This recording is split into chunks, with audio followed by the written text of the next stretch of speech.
kemana gugatan akan kita ajukan. Nah, masing-masing pengadilan itu memiliki kewenangannya sendiri-sendiri. Ada yang disebut dengan kewenangan absolut, ada yang disebut dengan kewenangan relatif. Kewenangan absolut pengadilan di Indonesia itu ada di bawah naungan dari Mahkamah Agung. Ada 4 pengadilan yang dinaungi oleh Mahkamah Agung. Ada pengadilan umum, pengadilan agama, pengadilan militer, dan terakhir adalah pengadilan tata usaha negara. Masing-masing pengadilan memiliki kewenangan untuk memutus suatu permasalahan tertentu. Contohnya, untuk pengadilan agama itu bisa memeriksa perkara terkait perkawinan, waris, zakat, infak, sampai dengan perkara ekonomi syariah. Untuk pengadilan umum itu dapat memeriksa perkara pidana maupun perdata. Pidananya ada pidana khusus maupun pidana umum. Kemudian perdatanya ada perdata umum maupun perdata perniagaan.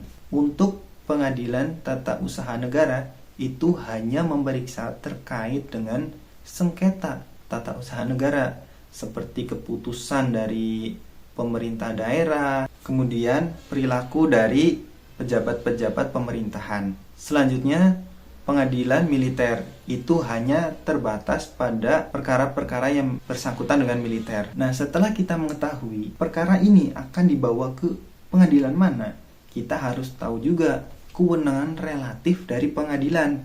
Jangan sampai, ini udah tahu nih ada perkara perceraian untuk agama Islam, diajukan ke pengadilan agama. Tapi masing-masing kabupaten dan kota itu memiliki pengadilan agama. Jangan sampai kita salah mengajukan. Contohnya, seharusnya diajukan ke Pengadilan Agama Cirebon, tapi diajukannya ke Pengadilan Agama Majalengka. Nah, nanti itu dapat dieksepsi oleh lawan berperkara kita. Yang jadi pertanyaan selanjutnya adalah, apa aja patokan-patokan dari kewenangan relatif? Ada beberapa hal yang membuat kamu harus mengajukan ke pengadilan A, pengadilan B, pengadilan C. Beberapa hal itu, yang pertama, tempat tinggal dari tergugat.